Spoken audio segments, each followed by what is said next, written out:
कहानी का नाम आखिरी पैगाम। आयुष अपने छोटे से कमरे में बैठा है। कमरे में हल्की धूप खिड़की से अंदर आ रही है।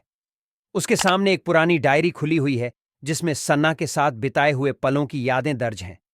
पास ही एक छोटी सी मेज पर सन्ना की तस्वीर रखी है। आयुष तस्वीर को देखकर धीमे स्वर में कहता है, सना, तू कहां चली गई?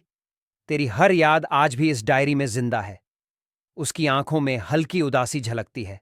आयुष अपने बिस्तर पर लेटा हुआ है। तभी उसका फोन वाइब्रेट करता है। वह देखता है कि एक अनजान नंबर से मैसेज आया है।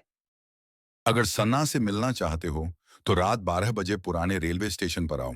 आयुष चौंक जाता है और फोन को देर तक घूरता रहता है। वह सोचता है, यह कौन हो सकता है? क्या सना सच में जिंदा है? वह बिना देर किए अपनी डायरी और फोन लेकर रेलवे स्टेशन जाने का फैसला करता है। आयुष पुराने और सुनसान रेलवे स्टेशन पर पहुंचता है। माहौल कोहरे से भरा हुआ है। एक हल्का सा लैंप जल रहा है और चारों ओर सन्नाटा है। तभी अंधेरे से एक रहस्यमयी शख्स बाहर आता है।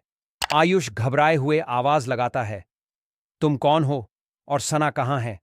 शख्स गंभीर आवाज में कहता है। सना ने मुझे ये देने को कहा था। वह आयुष को एक लिफाफा देता है और बिना कुछ कहे वहां से चला जाता है। आयुष लिफाफे को देखकर हैरान हो जाता है। आयुष अपने कमरे में वापस आता है और लिफाफा खोलता है।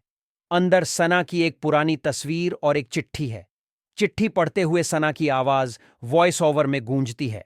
आयुष, अगर तुम ये पढ़ रहे हो तो शायद मैं अब इस दुनिया में नहीं हूं, लेकिन मेरी एक आखिरी ख्वाहिश है।